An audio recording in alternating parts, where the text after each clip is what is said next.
વાહ ભાઈ, ખૂબ ખૂબ આભાર રાહુલભાઈ.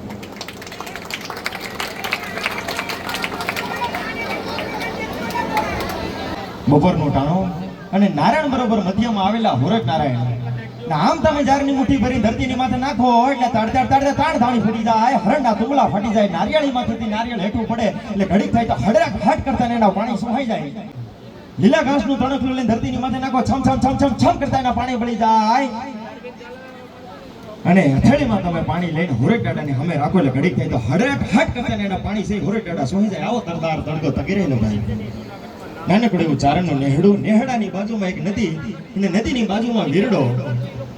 એટલે વીરડે 6 ચારણની દીકરી હતી, પાણી ભરવા માટે આવેલી.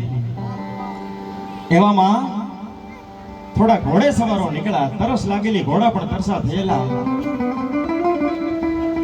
એટલે નેહડાની બાજુમાં જે નદી હતી, નદીને કાંઠે વીરડો અને વીરડાની પાસે કુંડી હતી. ત્યાં કુંડીમાં ઘોડાને પાણી પીવરાવ્યું અને પોતે નીચે ઉતર્યા.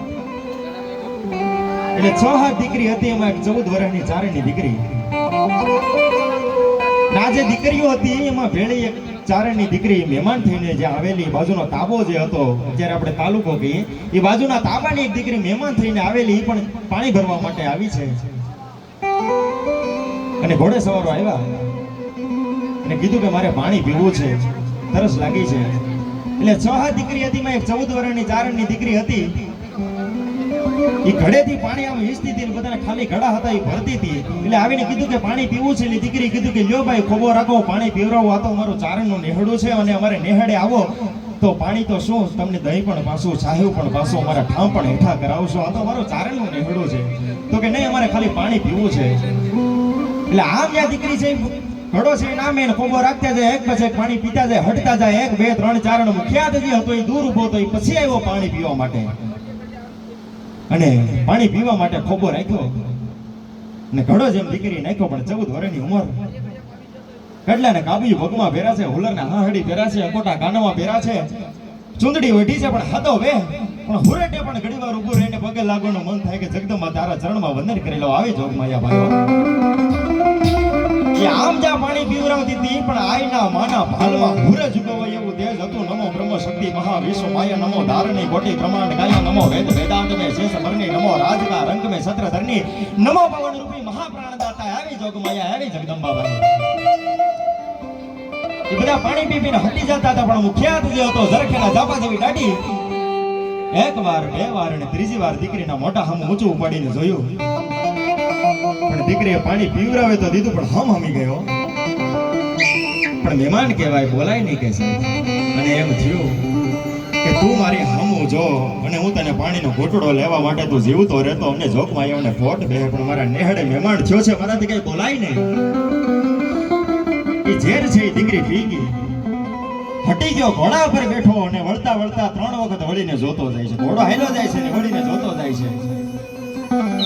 એટલે દીકરી જે પાણી પીવરાવતી હતી એને બીજી દીકરીને કીધું કે બધાય જ્યાં પાણી પીતા હતા કે હામું નહોતા જોતા, નહીં પીનું, પણ ઓલો મુખિયાત જે હતો એ વળી વળીને હામું જોતો ગયો. 3 વાર હામું જોયું, પાણી પીતા પીતા ને જાવા ટાણે પણ 3 વાર હામું જોયું નહીં.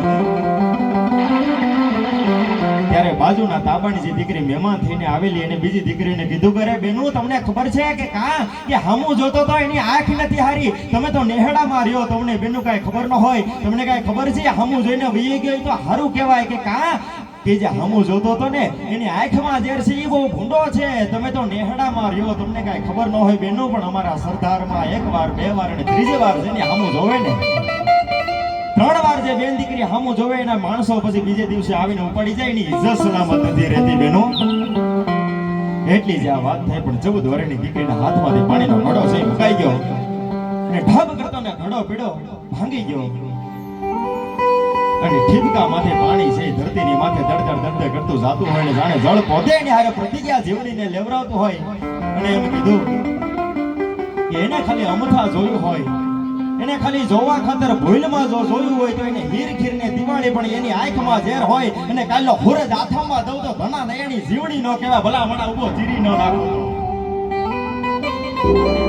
જોવા ખાતર જોયું હોય, ભૂલમાં જોયું હોય તો એને હીર ખીરને દિવાળી, પણ એની આંખમાં ઝેર હોય ને કાલનો હુરજ હાથમાં દઉં તો ધના નયણી જીવડી નો કહેવાય. પ્રકૃતિનો મરણ બદલાનો ભાઈ. લાલ રક્ત જેને કહેવાય આખા શરીરમાંથી ચામડીમાંથી આવીને રક્ત નીકળે છે. ને ડગલા દીધા. ઘરે આવી પણ દીકરીને ખાવું નથી ભાવતું, રાતે નીંદર નથી આવતી. સવારના પોરમાં ઘીના બેડા તૈયાર થયા અને બાપે કીધું કે બેન દીકરી જીવણી બેન ખાડું ને નજીક રાખજે હો બેટા, હું બપોર થઈ ગઈ તો પાછો વહી આવે. પાદરના ગ્રેડે પાછા આવવા દેજે, અમે કાંઠે નથી લઈ જવાના, અને બપોર નહીં થાય તો ઘી દઈને પાછો આવી જાય હો બેટા. કે ના બાપુ ઘી લઈને આજે મારે જ આવવું છે. અરે બેટા કોઈ દી હું કામ જીદ કરે છે કે ના બાપુ ઘી લઈને મારે જ આવવું છે. અરે બેટા નો જવાય. કે ના બાપુ તમારું શરીર હાલે નહીં, મારે તો પછી વેપાર કરતા નાતે બધી ટેવ તો પાડવી ને બાપુ. અરે બેટા નો જવાય. કે બાપુ જાવું છે. કે બેટા નો જવાય, ઘણી કરાક છે ખાલી ને બાપથી બોલાઈ ગયું. અરે તને ખબર નથી પડતી ગાડી મરી ગઈ ત્યાં નો જવાય. ને ઓલા સરદારના બાકરની આંખમાં જે છે તને ખબર ન હોય. કે બાપુ મને ખબર ન હોય ને, કે મને ખબર ન હોય ને એટલા માટે અટાણ સુધી જીવતો તો, બાકી હવે ને જીવતો રહેવા દો તો ધના નાયણી જીવડી નો કહેવા. હવે નો રહે, ભૂકા નો કાઢી નાખો તો ભલા ભલા. અને ઘીના બેડા લીધા માથે ભાઈ. અને કોઈ કવિઓએ કીધું હશે, કોઈ કવિઓએ દર્શન કર્યા હશે એટલે કહી હશે ઘીને દૂધ એક જ નામ કહેવાય. એટલે કોઈ કવિએ કીધું હશે કેવી રે કેવી મારી માં જીવણી કેવી, તો કે દૂધના બેડા વળી તું દૂધડા જેવી. દૂધથી ઉજળો જગતના ચોકમાં કાંઈ ન હોય, દૂધ કરતા થોડું હોય પણ ઉજળો ન હોય. દૂધના બેડા વળી તું દૂધડા જેવી. ને ડગલા દીધા ભાઈ, ખણાના ખાબીઓ વાગતી જાય, ધાપ ડગલા દીધા જાય. પણ આડો પાડોની બીજી દીકરીને કીધું કે બેનો મારી દીકરી મારું માનતી નથી. ભાઈ કોક હારે ગાવની 70 વર્ષનો બાપ છે, મુસે આહોડા આવીને અટકી ગયા કે હવે મારી દીકરી મારું ન માને હો.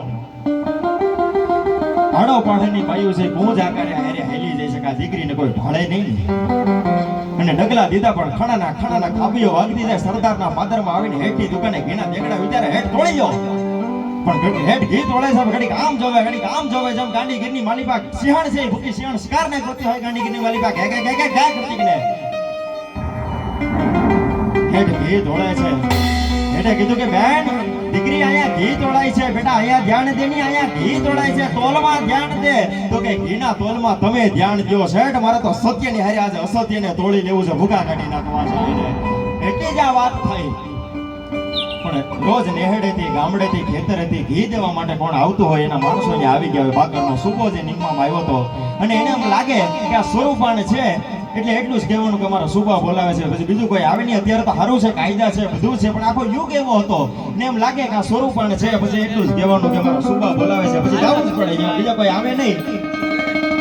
એટલે ઉભા જોઈ રહ્યા કે ઓહો એને તો હું કોઈ ઇનામ મેળામાં સૌ બીજું કઈ હોય નહીં બોલાવે. એટલે કીધું કે ભાઈ હાલો મારા સુબા ત્યાં બોલાવે છે. હે કે મારા સુબા બોલાવે છે. કે ક્યાં છે તારો સુબો? તો કે એવલા જલુખામાં ઉભા. પણ ડગલા દીધા ભાઈ, ખણર ખાબીઓ વાગતી જાય, આમ જોતી આવે ક્યાં છે તારો સુબો? જડ બતાવે મને, આમ માથે સુધી હરી જાય, આમ હેરકી કરતી આવે ને કે ક્યાં છે તારો સુબો? જલુખામાં નજર પડી, આ છે તારો સુબો? તો કે હા.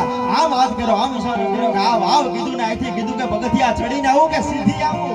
તો કે પગથિયા ચડીને આવ.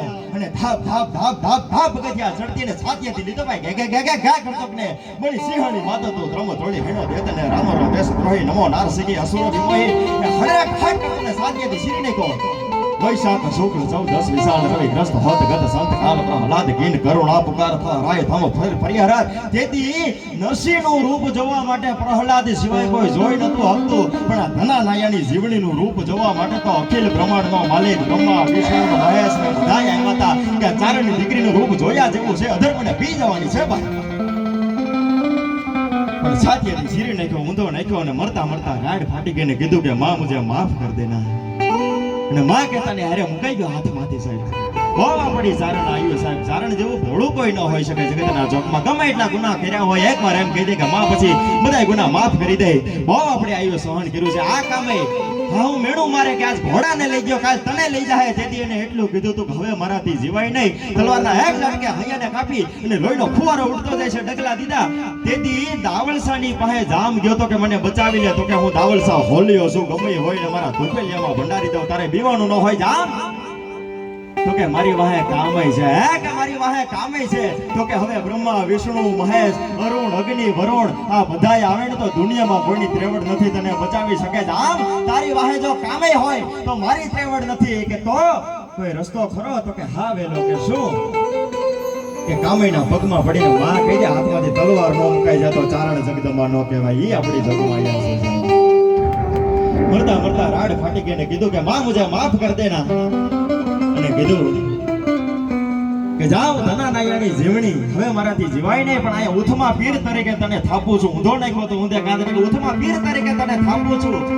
અને જીવણીને માનતા જવરવા માટે આવશે, એની હારે તને ગાંઠિયા જવરવામાં આવશે, કારણ કે તું માની હારે વાળા માના હાથે મરાણો છે. ભલા માણા ઈ જોગમાયા ઈ શક્તિ હજુ હોકારો દીએ જેના હોમાય ગયેલા હાડા હળહળ કળજુગની માલિપા. કોઈ એમ કહેતું કે આ જોગમાયા ધરતીની માથે અત્યારે છે નહીં, કળજુગ આવી ગયો છે. કળજુગ જેવું કાંઈ છે જ નહીં સાહેબ. કેરી જેટલી પેલા મીઠી હતી એટલી જ અત્યારે મીઠી થાય છે. કેળા જેટલા ગેળા પેલા હતા એટલા જ અત્યારે ગેળા થાય છે. લીંબુ જેટલું ખાટું પેલા હતું એટલો જ અત્યારે ખાટું થાય છે.